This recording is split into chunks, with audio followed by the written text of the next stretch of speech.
In this video, I'll be covering some of the interesting features and options available on the 2022 Toyota Sienna XLE all-wheel drive. This is the 7-passenger model, so it does not have the bench seat in the middle row. However, I'll go over the back seats here in a little bit. There is quite a bit of space and a lot of features to get to.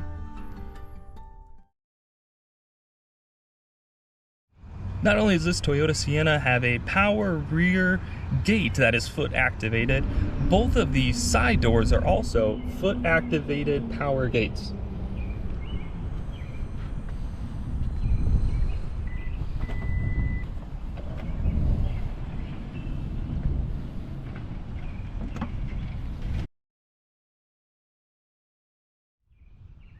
To access the rear row, Toyota has made two options of moving the middle seats.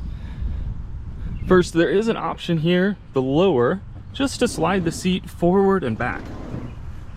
Sometimes this may be enough space to get in there. However, they've made it easy. If you pull this top lever, it will both fold the seat up and all the way forward, giving you a little bit extra space in order to get into that rear seat.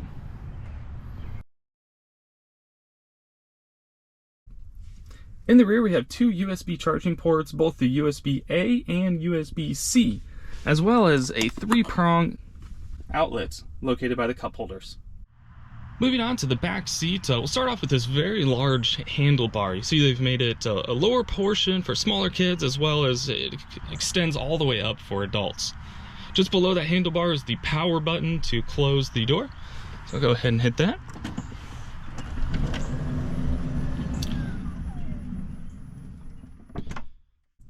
In addition to the cup holders surrounding the vehicle in the front, middle, rear, there's also two additional cup holders or pouches. I like these because they have the mesh nets here and are expandable. There's one located on each side of the bench seats. In the third row, there are USB ports only for the right rear passenger. There's both the USB-A and USB-C, as well as two cup holders, one large and one small. However, for the left rear passenger, there are no USB ports and only one cup holder. Moving on to the rear, it's nice to see that Toyota blacked out that Sienna badging there. However, the all-wheel drive and the trim level located in the lower left and lower right corner are still in that silver. I imagine that there's aftermarket overlays to put on those if you would like the entire rear to match.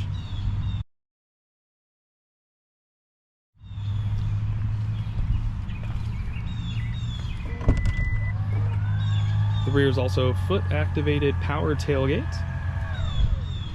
You can see it opens up to a very large, spacious, deep trunk. A spare tire in the Toyota Sienna is not included. This one does have that option. It's going to be located behind this rear door here. And behind this back right door, it's actually your battery.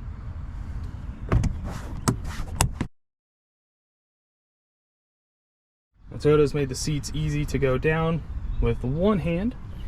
Simply pull the lever, pull, and fold.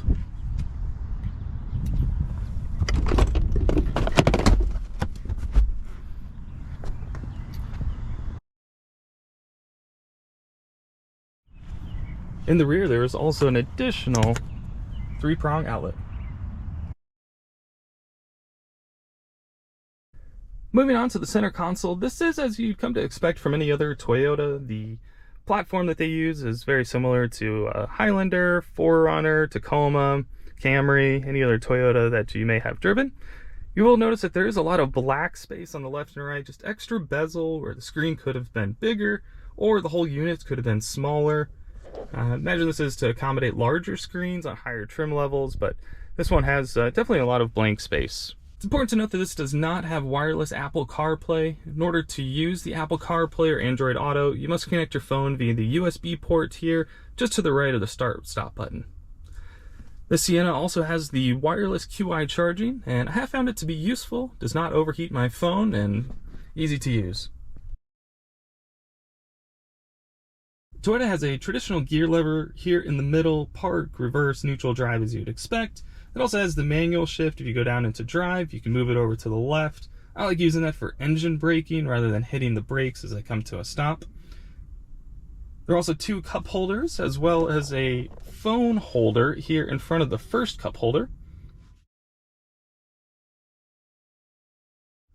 Moving on, there are 2 additional cup holders here hidden by this small door. Again, additional slots for phones can be placed there. And in the middle, there's a quite spacious center console.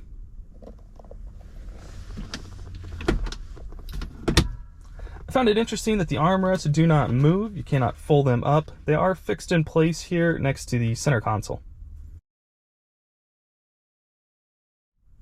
The buttons above the rear view mirror are as you'd expect for a minivan. There's several power doors, buttons to control each of them. In the middle we have our sunroof options, as well as our on-off door for the lights. It also has an SOS button, as well as some overhead dome lights. One feature that you will not find in a Tacoma or other Toyota is a pop-down rear view mirror to see your backseat occupants.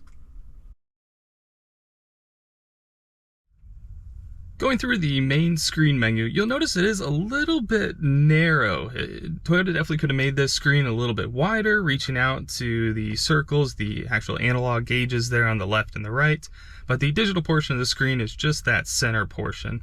There's a total of 6 options, or 6 menus. Within each menu there are a couple drop downs. So starting in the far left top option, this is going to show your current speed in that digital format, as well as the distance to empty. Moving down on the far left, we have our distance to empty as well as our total average MPG. This can be adjusted to show your tank average, your total trip average, or just a running total of your MPGs. If you would like, you can hold OK and reset that total MPG. On the left, you'll see that 036. That indicates your current MPG. And while this is a hybrid, it can go into full electric mode, in which case that bar on the far left will be all the way up at that 60 MPG. Moving down, we have our Eco Zone or Eco Score. This shows you your score of driving as a combination of your starts, your cruise, your stops. On my most recent drive, I scored a 96, and all 5 green bars there for my start, cruise, and stop. Moving one screen to the left, we have our compass, as well as our cruise control and lane tracing assist. Both of these are unavailable here in park. Our third menu is our audio. Fourth menu here shows our trip distance. Currently I've driven 0.9 miles. The car has been on for 17 minutes, and my battery is just under half full. Moving down, we have our tire pressure, all about 41 PSI there. And if you have the all-wheel drive model, this screen will show you what wheels have power. Primarily it's a front-wheel drive vehicle, although when needed, the rear wheels will kick in, and that'll be indicated by bars here surrounding each wheel. Moving one menu to the right, we have our settings menu. This gets into the lane tracing assist options, the pre-collision sensor, blind spot monitoring, parking, as well as the rear traffic alert. The last menu here is for any messages, warning lights, or notifications of when it's time to get service. By my left knee, there are several buttons. Notice here on this XLE model, 3 of them are blank buttons. I imagine on higher trims, there's more options there, or 360 cameras. But for this, we just have our traction control starting on the left, automatic high beams where it'll turn on and off as it senses cars. That AC 120 volt turns on the inverter. There are 2 located in the rear. And then surprisingly on the far right, we actually have our trip odometer button. Typically it's a little button that sticks out from near the speedometer, but in this case it's down near the left knee. Bottom 2 buttons there are for opening the fuel door, as well as to turn off the power rear doors. In case you have kids in the back, you can turn it off so it deactivates the button. There's also a nice storage area here just above the buttons, maybe for sunglasses, a wallet, pencils, something small could fit there, but definitely handy to have. Under the hood is nothing special. It's Toyota's 2.5 liter 4-cylinder engine. There is no V6 option now with the Toyota Sienna. It's all 4-cylinder engines, and they are all hybrids. You do have the option of the 7-seat or 8-seat and front-wheel drive or all-wheel drive. Toyota claims this gets 36 miles per gallon on both the city and highway. Driving this around, the electric engine will help you when you begin driving. You see that EV there at the top. This is all electric so far. I'll go up to my speed, 10 miles per hour, 11 miles per hour, 12.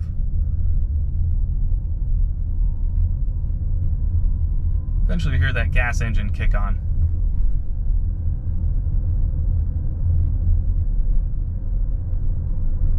Right there, 23 miles per hour, but up until then that was all electric driving.